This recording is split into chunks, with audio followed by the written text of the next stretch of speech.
The goal of this lab was to observe the motion of a mass swinging while oscillating on a spring.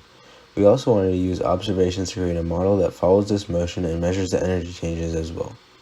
Some of the principles examined in this lab include Newton's second law, which states that the change in momentum can be equal to the product of the change in force and time, and the energy principle, which states that an increase or decrease in energy is countered by work being done in order to conserve the total energy in the system.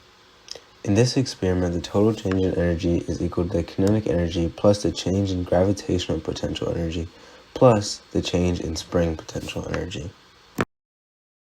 As seen in this video, a mass of 0.402 kilograms is swung from a spring and allowed to oscillate back and forth.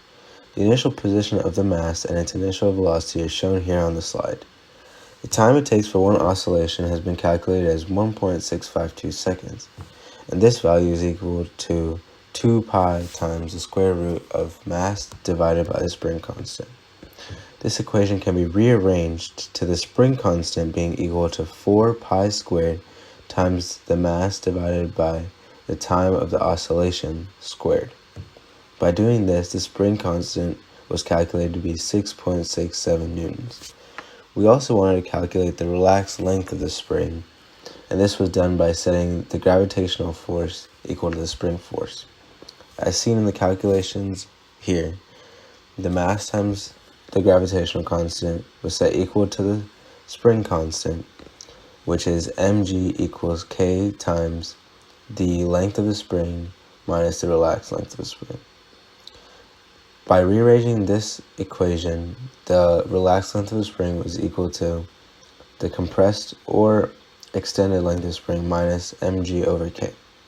When plugging in the values for these variables, the relaxed length of the spring was calculated to be 0.109 meters. These calculations and equations are represented in these lines of code shown in the pictures of the GlowScript code below. The code resulted in these two graphs. The first graph shows the changes in kinetic and potential energy as time progressed and shows how the system changes in terms of those two quantities. As you can see, as the kinetic energy line reaches its relative maxima, the potential energy line reaches its relative minimum, and vice versa.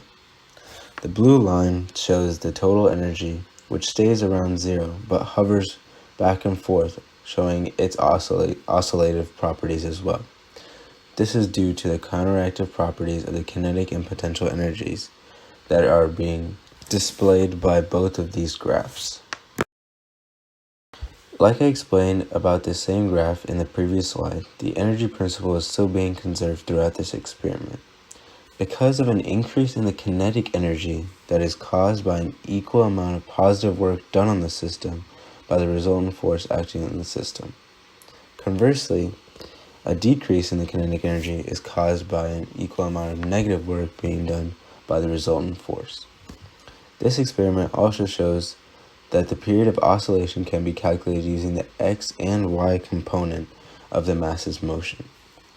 While the oscillation period using the y component is still a little longer than the x component after the calculations were done, they are still relatively close, and this is because the period of time it takes the mass to return to its initial position is the same no matter the direction. All in all, in this lab, we learned about how the oscillative properties of the motion of a mass on a spring can be shown in the graphs of its kinetic and potential energy.